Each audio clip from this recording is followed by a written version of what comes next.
Alright, and welcome to another Shoutcast match brought to you by Regoska. This replay I got from the StarCast forums by the member Blueblox. It's played on the previous version of StarCraft 2, so we will see some of the older things still. As you see, players just getting started with their intros. The map is Shattered Temple. We have Blueblox spawning here in the 9 o'clock position, and we have Iseefor spawning in the 3 o'clock position, so cross positions on Shattered Temple. Let's see how this game gets going. As always, I never pre-screen my replays, so this replay will be new to me as it is to you guys. So let's see how the game gets progressed. Right now we have just Overlord and Pylon coming up for the two players. Wonder what kind of build. I haven't seen any games by Blueblox or Iseefor before, so kind of see what builds they choose to go, what they're strong with, what they're comfortable with. So it'll be kind of interesting to see how this game progresses. No scouts going yet for you. It looks like we have Iseefor is getting his scout going on, as well as Blueblox scouting with his Overlord. Not seeing anyone in the southern position, the 6 o'clock position yet. It looks like he's saving up a little bit of money. Looks like he's going to be going for a hatch first build. Either that or he's going to be using this as a scout drone. Oh, yep, that's a scout drone. He's got the pool going up right away. No gas yet, so it doesn't look like he's going to be going for a very early Zergling speed. While we do have a gas going up for Iseefor. Also saving up a lot of chrono boost. He's up in the 50s for chrono boost. Either he's going to be going for some kind of teching play, or he's going to be just using that for his warp gates. And his, there he goes, using it for his economy right now. Alright, meanwhile the spawning pool is just about finished for Blueblox. Meanwhile over here in Protoss base we do have his gateway just about finished. We'll see if he decides to get a zealot right away or just go for the cybernetics core. Yep, there goes the core right away.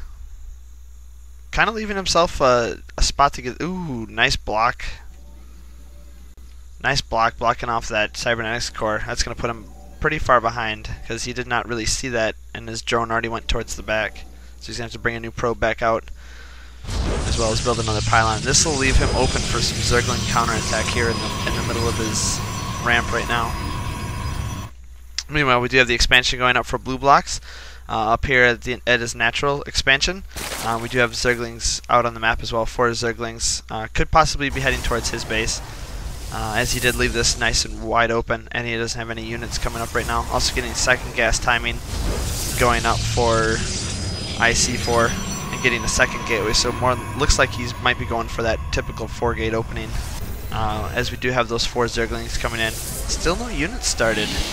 Oh, now he has a Stalker coming up, but these Zerglings are going to get in here long before that Stalker finishes. Could possibly do some pretty significant damage to the economy. Or you're going to focus down a pylon. That's special. As this gateway is still powered by this pylon back here, this won't do anything. Nope, not anything. Pulling probes off the line though. See if he gets any probes kills before those Zerglings go down. 1 probe down. And there's that Stalker out doing some damage, getting that pylon back up, and the second gateway is finished. The only thing that really managed to do to the green player Iseefor or the Protoss player, is take out his economy just a little bit and supply block him. Meanwhile, the 1 drone's heading away, leaving that probe alive though. And we do have a sentry coming out for the Protoss player. His Zerg player is getting his 2 queens out, also using starting his creep expansion, and we have a 3rd queen out now for Blueblox. Warp gate research is almost finished for the Protoss player. Let's see if he's getting any more gateways going up. Not quite yet, but he does have a nice spotter pylon out here. He can choose to warp in units on the low ground now, as well as warping them up on his main ground. Currently looking at the income tabs, we do have 22 harvesters for the Protoss player, 23 harvesters for the Zerg player. Incomes are pretty much just about even, with Blueblox focusing a little bit more on minerals. We do have a 3rd gateway going up for the Protoss player, as well as looks like he's getting a forward pylon and possibly getting his Nexus coming up pretty soon. We do see him. Is this force going to start to push out? Maybe just looking for some Overlords. He's got some overlords here kind of creeping around the whole map. He could put a Nidus network up here if he wanted to. It doesn't really look like the Protoss player would have anything to really stop that if he ever did. So that's something to keep in mind as a Protoss player. You always want to keep good vision of your base, just so the Zerg can't do anything kind of sneaky like that. Looks like Blue's getting a lot of those creep timbers put down, so you get a lot of good creep spread. And quite a bit of queens out. He's got 4 queens out right now. And just the 4 queens. So he's looks like he's relying kind of like a queen defense, using these overlords as spotters so he can kind of see if anything's coming his way. Meanwhile, we still have just the 3 warp gates for the Protoss player, as well as getting his Nexus timing up. Alright, switching back over here to the Zerg base.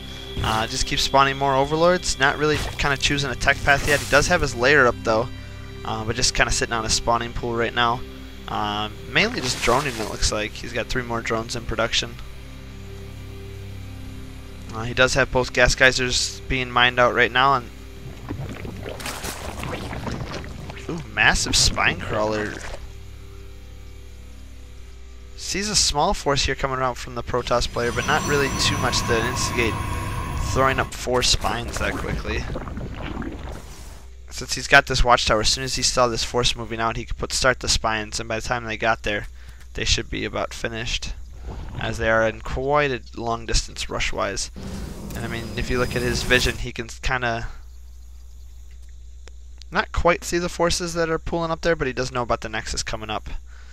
And we do have a Robo Bay going up for the Protoss player in his base. It could be transitioning into Colossi, or just getting an observer out so you can kind of keep an eye on the Zerg. Double evolution chambers going up to get some nice steady upgrades, as well as getting a lot of this creep going. With this many tumors, he can start spreading it up this way, and then down here through the south. Also gooping up the Protoss's, what would be the Protoss's 3rd base, forcing him to take out this overlord and let the creep decay before he can get that base up, or forcing him to go to the gold right away. Getting a pylon and a cannon put up. Kind of just building some defenses right here. And this probe scout looks like he's going to run and try to take the watchtower. Or go right into the Zerg's base.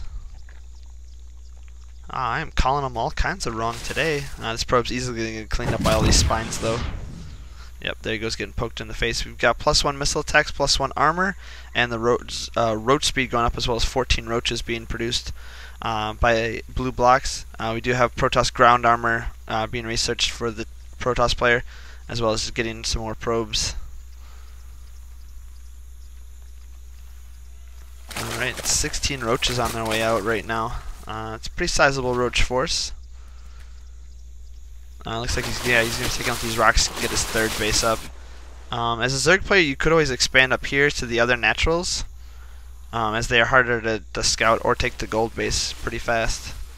But it looks like he's going for the safer expansion, the back expansion, which can only really be attacked from the right side here. It's a pretty good option to do. That way he just has, a little bit more economy, a little bit better macro ability. He could even get a macro hatchet here in his natural or in his main. As he is sitting at around 2,000 minerals at 12 minutes into the game, which is quite a bit of unspent resources. And these queens are starting to build up energy quite fast, maybe using those for a couple transfuses if he needs to. Meanwhile, the Protoss is just kind of building up a small set of forces. He did notice the roaches, so he looks like he's getting some immortals coming up. And we do have an overseer up now for the Protoss player. Looks like he's got pretty interesting overlord.